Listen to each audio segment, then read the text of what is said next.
Hello everyone, my name is Asyrafchazz and welcome back to yet another One Piece card game video. You know, we have a lot of card reviews coming from the Twitter page recently, and I'm excited to talk about all of them. I usually try and cover every single card review that's been posted on the Japanese Twitter page, but for this video I want to focus on two cards that have just been shown, and they are really strong event cards coming from the main set. And I want to spend some time to talk about them and see what kind of strategies are tied towards these two cards. Now, I've been really loving the pace at which all of the cards are being released, but I cannot feasibly cover all of them. So if you're not joined the Discord group, please, the link is in the description below, and you can join in, take a look at the card leaks and see the effects for yourself. I also do talk about the cards like the moment they are revealed on my Twitter page, so you can see some short thoughts about them over there. Now, if you enjoyed this video, please consider giving it a like and subscribing if you can, because I'm super excited for the One Piece card game that's going to be releasing really soon, and I have some really cool videos coming up that I hope you guys will enjoy in the future. But without further ado, let's take a look at the first event card. So this is Punk Gibson. Now, Punk Gibson is a 2-cost event card, part of the Supernovas and Kid Pirates, and its ability is counter. Your leader or up to one of your characters gain plus 4000 power for the duration of the battle. Then, rest one of your opponent's characters that cost 4 or less. Its triggered ability is rest one of your opponent's characters. Now, this card is actually really strong. I think the 2-cost counters are generally a little bit stronger, and they do give like 4000 power for the duration of the battle, which is quite a good stat line. I mean, we've seen it in like Love Beam, we've seen it in this card, and I think that's the way that they're gonna kind of moving forward. The secondary ability that lets you rest one of your opponent's characters that cost 4 or less is pretty great. Let's say you're fighting against a Rush Luffy type deck, and they have a Sanji for the kill, and you know, they play it out and they haven't attacked with it, but you triggered this during the counter phase during the previous attack. You can rest that card and you can, you know, try and mitigate attacks this way. Also, the triggered ability to rest one of your opponent's characters, it's something that will pop up in the future. Life-saving triggered ability that can suddenly rest one of your opponent's characters, making them re-evaluate like, oh shoot, I didn't mean to attack with this. Like, now I gotta think about what I should do next. This also lets you rest like your opponent's characters. So if they have like a utility card, for example like a Nami, you can rest that so that you can attack into it in the next turn. I mean, like Hawkins does a really great job of attacking into characters and then resting itself and attacking again. So I can see how that can come in handy. So this kind of like the presence of this card, if you're green and you're holding up 2 Dawn during your opponent's turn, like your opponent has to constantly try and play around this card. You gotta always assume that they have it, right? Because like it makes you sequence the attacks differently.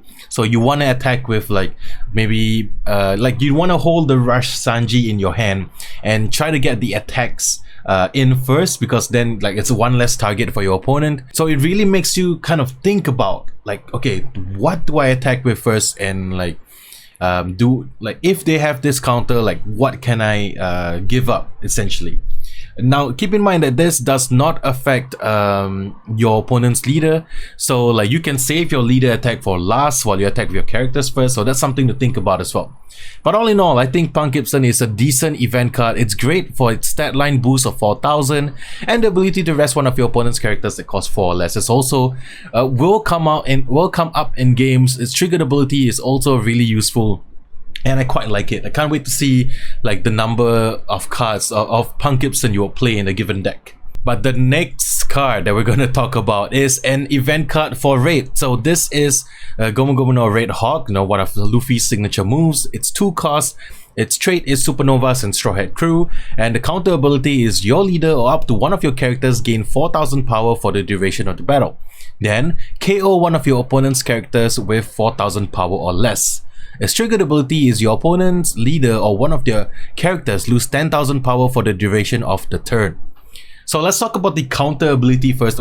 First of all, let me just say I'm glad that Red actually has a good counter this time. I mean, guard point is decent, but seeing all these like plus 4000 counters, it's like that seems to be like the new baseline. Giving your character or your leader plus 4000 power, and also being able to KO one of your opponent's characters with 4000 power or less is actually really quite good. It's really quite strong in my opinion.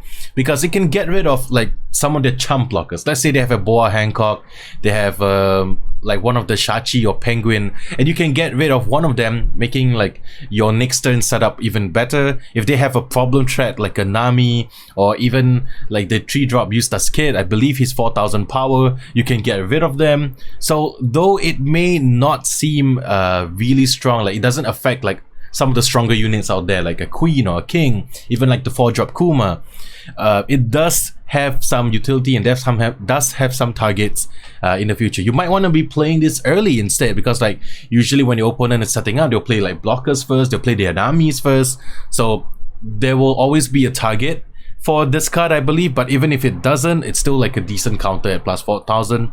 For the triggered ability though, your opponent's leader or one of their characters lose 10,000 power for the duration of the turn. Now I and some people over on Discord and on Facebook, we aren't sure whether minus 10,000 power does it mean that you are KOing or destroying that character. For example, like let's say your opponent has a King on their side of the field which is 7,000 power, and you give it minus 10,000 power. Does it get destroyed, or its power does it get destroyed similar to how like the Dragon Ball Super and the Digimon card game work? Or does it get just minus 7,000 power, so it's like 0 power? So that's something that we have to clarify in the future, and once we do, I will let you guys know in the future.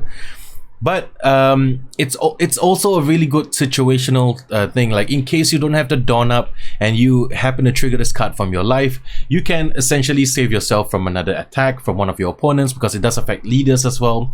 So cornerstone cases, there are situations where this might be useful as a trigger, but I do think that the main counter ability is very strong, and like it's something that's worth keeping up counters for. Given that we've seen 2 separate 2-cost counters, actually 3 if you're counting Love Beam. I don't think as of now we have anything for purple, but yeah, I don't think there is. So this might be a cycle in the colors, like 2 cost plus 4000. You really have to kind of respect the fact that your opponent might have a counter card like this on the turn if they're holding up 2 Dawn. So this is something to think about in future games when we get into the more competitive side of things, because right now I'm just covering and giving you all information, but eventually I do want to try to get into more competitive analysis, because I do enjoy that even if I'm not playing as much as I would like to. Yeah, you always have to respect the fact that your opponent might have a counter like this. So you always have to calculate, okay, like what if he has something that gives plus 4000 power? So you really have to factor that into your attacks in the future. And I think that's a really cool part of the game, that you really have to kind of strategize and think about what your opponent might have in his hand, and it really creates a sort of like, I do think that it really creates a more suspenseful element in the gameplay, and it's not as easy as it's just like, okay, I gotta turn stuff sideways and hit into my opponent's life. There is a lot of thought process behind this game, and I love it, and I can't wait to see more counters like this.